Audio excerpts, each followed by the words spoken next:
I'm your host, Stephen Vanover, here on the Sports Talk Line Network, where we talk sports 24/7, 365. Before we even get started, please hit that subscribe, hit that notify, give us a retweet, give us a like, redo us on Facebook and TikTok and everywhere else you see us. We really appreciate it. Thank you so much. And this is the live reaction for NFL Game Day Week 6. Yes, but only Monday Night Football. And there is two games. That's why we don't call it Monday Night Football reaction. And instead, we're going to go to No Remorse Sports over here on Twitter, Mr. Nate Dowdy. And Nate, I'm going to talk to you about the first game of the night because, no, I don't. We're going to talk about the first game later. Let's talk about the game that has just ended, the game that has blown away so many hearts and feelings. I have words that I want to share with you. Let's see if you can add on things that Cowboys fans need to be stocking up on right now. Vaseline, KY, 3-in-1 oil, because they are fucked all season long at this point. Wouldn't you agree? Yeah, absolutely. I mean, if you're into this kind of stuff, there's a certain twisted dungeon that belongs, and I'm probably going to join you pretty soon. This is going to be my public suicide. This is going to be super edgy right now. Well, I see you're wearing all black, and I didn't know if it was because you're going to a funeral or because you're going to a party. Let's dive in to the matchup real quick. This is live reaction. The game is just going over. And, you know, the only reaction I want to go in is let's dive into the thing on the top. When your most expensive player for the third week in a row coughs the ball up multiple times. My cat can't even stand this. I mean, it's like, no. All right, when he coughs the ball up multiple times, how are you expected to win when that is what is happening? That's exactly right, but it's been more of the same. It's just they didn't have the talent to to compensate this time. They had their best offensive lineman. They had the talent. They had the talent. Where? They did not receiver? They did not have the productivity. They had the talent at running back. They had the talent at wide receiver. Where they didn't have talent was along the offensive line. Exactly, the most important part. But Martin went out injured, came back like a warrior, played as hard as he could, right? No, he didn't come back in. Oh, man, I know he tried. And by the way, I'm seeing here at the end as I'm watching the end of the game, touchdown Cardinals, 1:49 left on the clock. 38-10. It looks like a 40-burger is imminent on the Dallas Cowboys. Let's talk about the Dallas Cowboys defense. I thought they played well in the first half of the game, actually. Yeah, they did, and that was surprising because they can't seem to put two and two together. And at the same time, special teams is still an issue. I mean, they're still retrieving punts inside their own 10, inside their own 20 every time. They can't seem to generate any kind of a force. And not to mention their punter is shanking about 40-yard punts. So they're giving teams the benefit of the doubt in the field position. Well, Nate, let's just jump right to it. We could break this down by unit, by line, by whatever. But ultimately, you're talking about the Dallas Cowboys. 25 years of 500 football under Jerry Jones. At what point does it become evident that it's not the coach?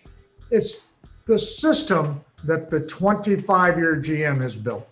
Yeah, absolutely. I mean, and it's unbelievable because you saw fan reactions from this toward the end of the game, and you saw a picture of a guy being consoled by his girlfriend.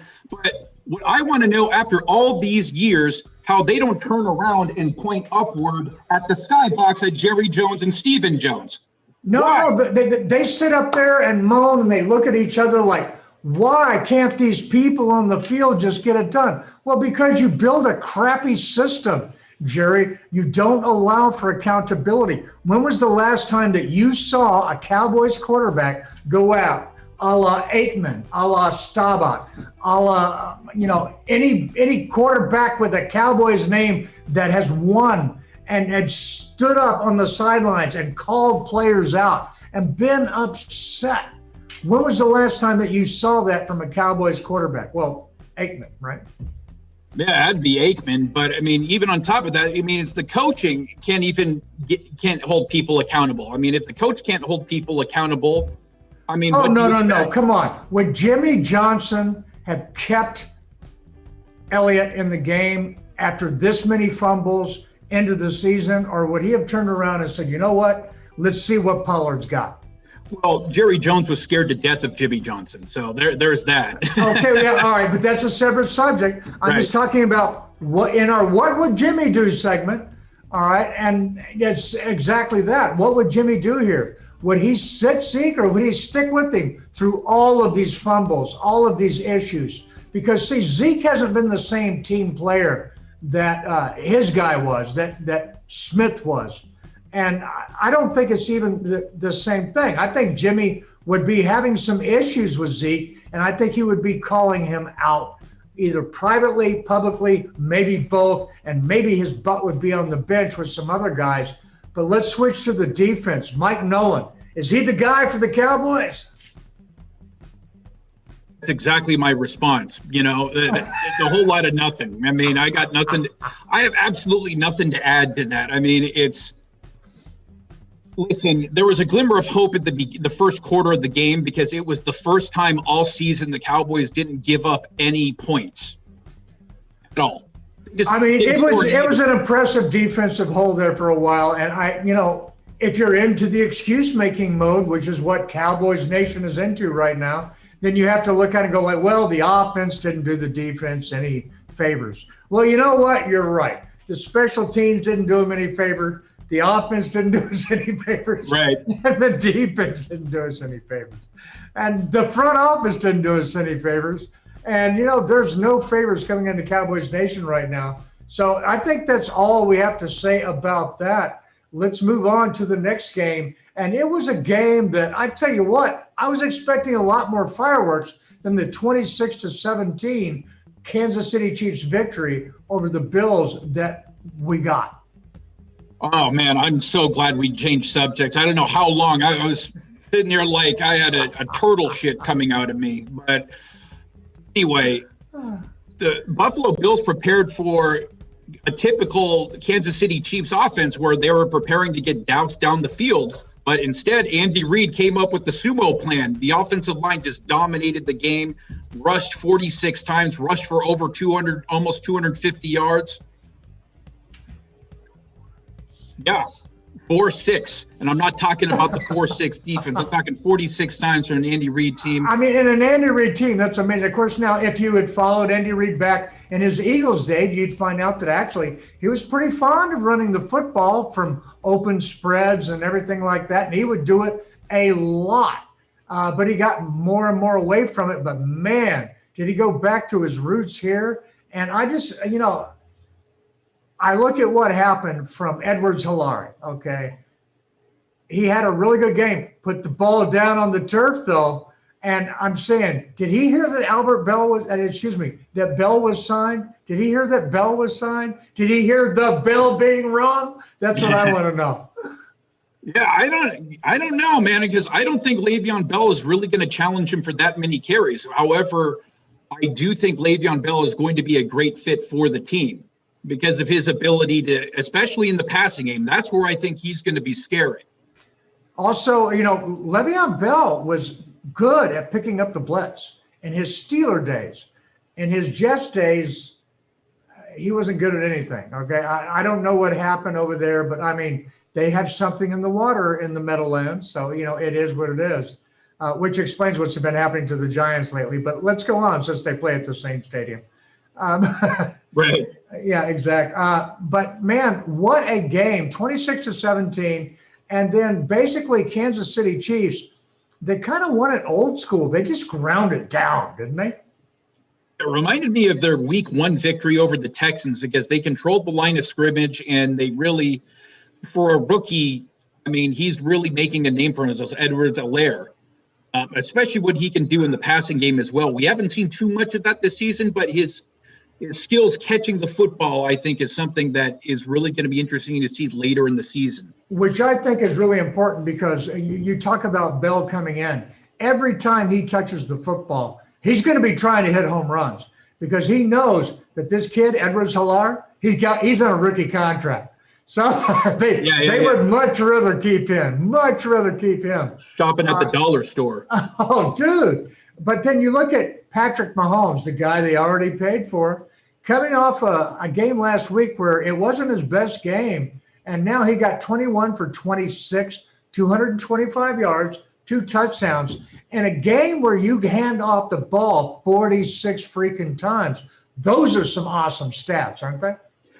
And it was even more impressive to see what he was able to do extending plays. He gave the Bills fits extending plays. Kind of looked like Dak Prescott with an offensive line, but let's not go there. We said we're finished. Yeah, right. But, we'll never mind that. But yeah, it's every week he becomes more and more frustrating player to defend. Just the way he's able to extend plays, wait till the very last seconds, and one of his speedy receivers will cut open. And he's got that Marino release. Not quite Marino, but it ain't far from it either, is it? No, not at all. And then he's got more arm strength than Marino. So, I mean, he could make. And that's freaking scary, man, because he does it on the run. He does it with wheels. Wheels Marino never hoped to have had, let alone after his knees started, melting on him. So real quick, AFC, wow. You got Baltimore. You got KC, but KC's shown some holes in their armor.